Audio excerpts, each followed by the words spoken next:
Hey guys, Kev here, and I have a video to do for you. So this is a Sean O'Connell custom folder right here. This is loaned into the channel by my good buddy Kyle over at DTOM Knives and Gear. Shout out to Kyle. I think his channel's about to hit 3K.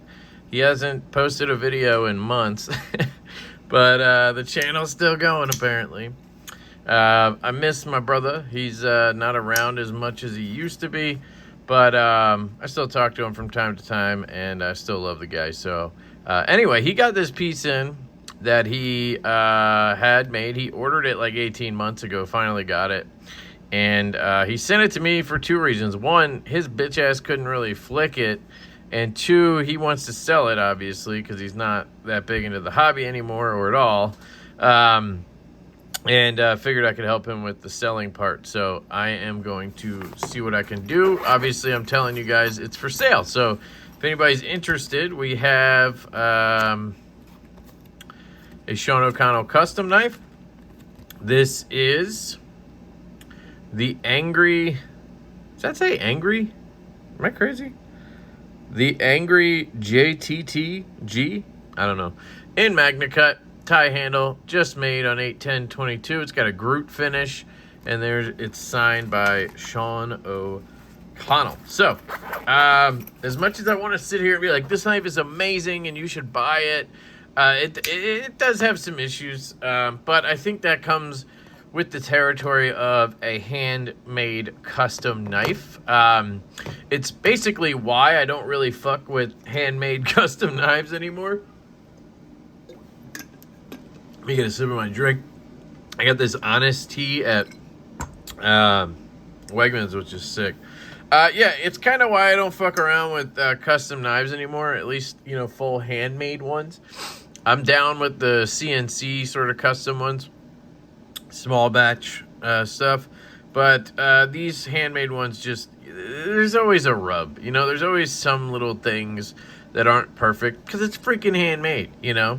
Now, you should be able to send it back to the maker and have those corrected and get it as close to perfect as possible, but that's not always possible. So, I think this backspacer is a polished zirconium. I mean, it really looks like it. I don't think it said it on the COA there, but it probably should.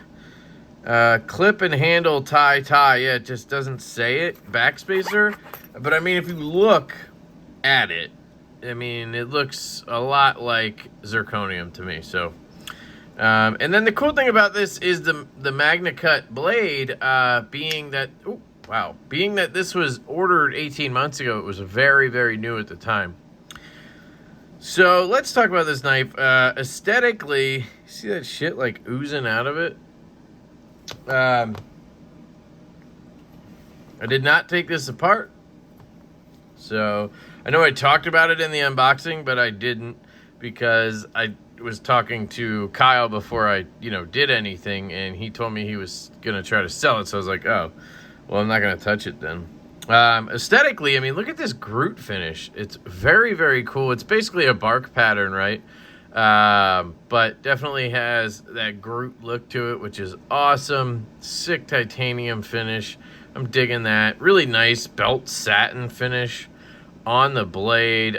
Beautiful looking knife, honestly. I really like it. I like the pill-shaped hole. This Tanto, other than the Arcane Design Necronaut, I don't think I've seen a Tanto this wild. Very similar in that sense. Really, really cool. It's got the poon right here. And then ergonomically, it's not bad. I mean, it's a big-ass knife, right? I'm not a big-ass knife guy. Excuse me. But for people with large hands, I think you would find this pretty comfortable. I mean, this grip is comfortable for me. You do have a choil up sort of situation, which is comfortable. You can get into a good pinch grip. This hollow grind is absolutely fantastic. I mean, this feels really good. I mean, it's not the thinnest hollow grind, but it's definitely pretty deep. You have thick stock. So then you have a flat up here. Feels sharp. Let's see if she can cut paper. I know it's pretty much stock, so hopefully. There we go. Let's see if we can use this edge. Okay.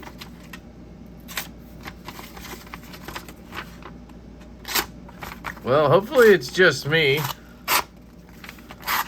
Looks like once you get something in there, it'll slice it. Might not have the best edge from factory, but yeah, the action's pretty good. I messed with the pivot just slightly to see what would happen, and it tightens up like real quick. So here, I'll try to give you an example. This is a is it a T8 or a T20? I didn't mean T20, I meant T15 or something. There we go. So I'll tighten that down just a little bit. It doesn't seem to mess with the centering. See how the centering's a bit off there? I loosened it. Now if I tighten it,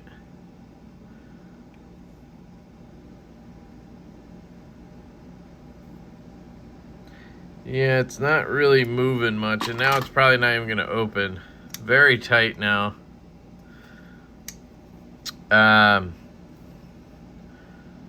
You could see it's off to this side is what I'm getting at. So anyway, in order to get the action to kind of where it comes out, very minor play there, drops a little bit, and there you go. So I don't know. The pivot, I mean, look how much the pivot sticks out on the sides. It's just obnoxious to me, honestly. When I first looked at it, I was like, oh, the pivot's really loose. That's why it's off center. That's why the action's a little weird. Nope, that pivot's pretty tight, guys. So not my favorite there aesthetically, and the centering is an issue for me. Now, these could all be fixed probably pretty easy if it was either sent back or somebody who knows what they're doing, you know, had the knife. But yeah. So the cutting, I didn't cut anything with this, obviously, because it's not my knife, and it's this was a $1,400 custom. So you know, hopefully you guys understand why I didn't cut anything with it. But it seems really nice. I keep almost stabbing myself with it, so it would probably stab you if you had this knife long enough. The carry, again, didn't really carry it because it's fucking huge. I can see space under the clip, so it doesn't seem... Yeah, we got a tapper on our hands, so hold on, let me test it out. That's freaking tight, though. Jesus. Oh my God. Okay. Yeah, it's obnoxiously tight, even though it's not even touching the frame. That's a very odd thing. It's very weird. And it's a tapper, so not my favorite clip either. It's got weight to it. Obviously, it's titanium. It's got zirc. It's big. I would venture to guess it's not milled out at all. Nope. So you have that. Sounds.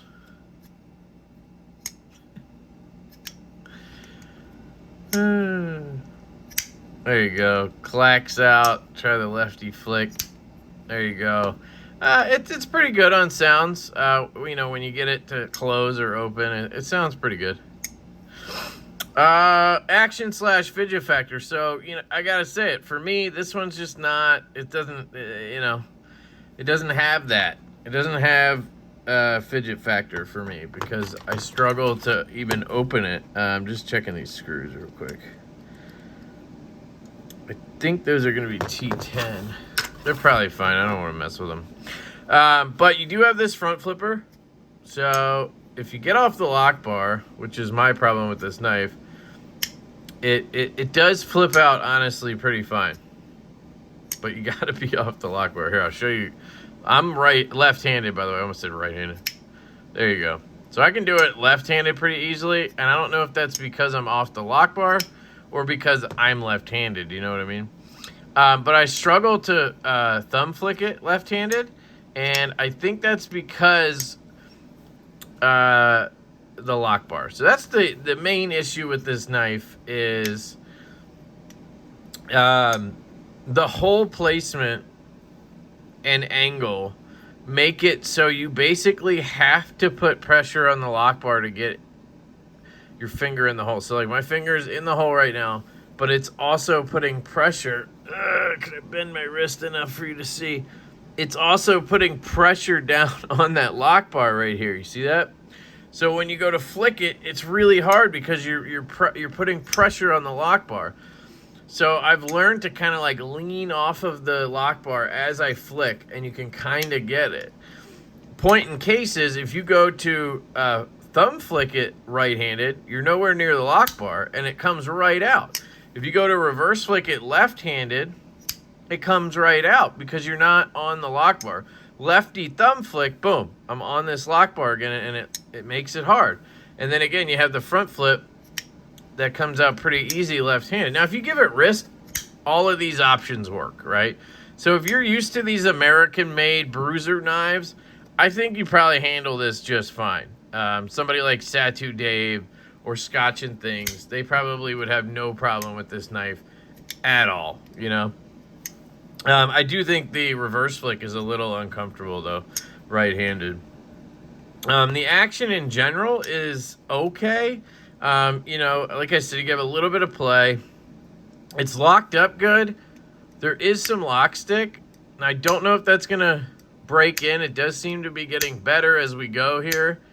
I did put some alcohol and a little bit of that marker, the metal marker from my Winter Blade Factor on there.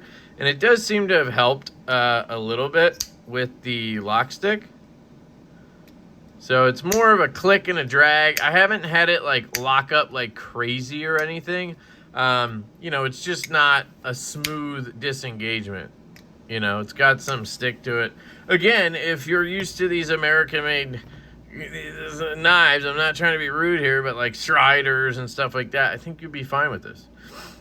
The closing action, again, you know, you can tune it to where it will fall like that. And then, you know, you got to shake it down. Again, lock bar is what it's all about on this knife. If you're on that lock bar, you're just causing issues. So if you stay off of it, you know, you're going to have an easier time shaking the knife down. So this knife is not for me at all. But it may be for somebody out there. I cannot sit here with a good conscience and tell you this is a great knife and you should buy it from Kyle. Obviously, I want Kyle to sell it because that's what he wants, and I think he said he paid like 14 something and he'd like to get like 12 out of it.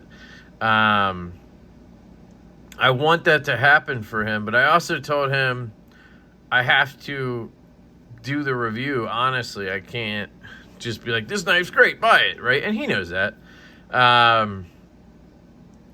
So, you know, it's obviously not for me, but I think objectively, this isn't like any worse than some of the knives I've handled from like Kyle Lanfear. Red Wolf EDC used to send me loaners sometimes, and he'd send me these sort of bruisery knives. And this is on par with all of those. I think it's just, it's a different genre of knife than what I'm into, right? Like the stuff that I would compare this to in my collection are, you know, like this Burger XL from Trevor Burger. Urban XL, sorry. You know, the Grimsmo Rask from Grimsmo Knives. These are the biggest knives I own, right?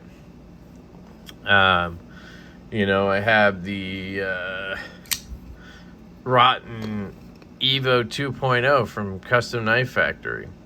These are what I would, you know, compare this to, and these are just wildly better knives. I mean, look at that. Pops out, drops, you know, dead nuts centered, perfect detent, perfect action, amazing grind. I wouldn't have a problem cutting paper with that, you know what I mean? Again, perfect detent, drop shut action, supremely built knife, drop shut, flicks out, no stick of any kind on these knives. So, you know, this is just, it's handmade. It's just different. It's just a different animal. Some issues on this knife are the centering, but you can see here the D10 has some play in it. I've seen this before on a Odin custom knife. I don't know what exactly it is. It doesn't feel like detent lash. So you're not like playing with the detent like you do with detent lash, but you can clearly see there's some movement in there. So I don't know what exactly to call it, but it's some kind of detent, you know, misalignment or something, or maybe I just don't know what that's supposed to be. I don't know. But yeah, the lock stick, the centering, and that, and then I'd just say the whole placement in general is just not great. I think maybe it should have been down lower or out here farther, or this, you know, the blade should have come out more, and then you would have had room for a hole up here. The hole is just too close to the frame here. You know, or maybe he just anticipates people to thumb flick. It's all about thumb flicking for him. You know, and maybe that's what it is. It's just a thumb flicker and a front flipper. It's not meant to be reverse flick, because this is what happens when you try to reverse flick it, unless you really focus and stay off that lock bar, you know. And even then you can see I struggle, and then I got to give it a little bit of wrist, you know, and now I can't do it because I'm on camera. It's like there. So I don't know, it's not terrible. It's not like the world's worst knife or anything.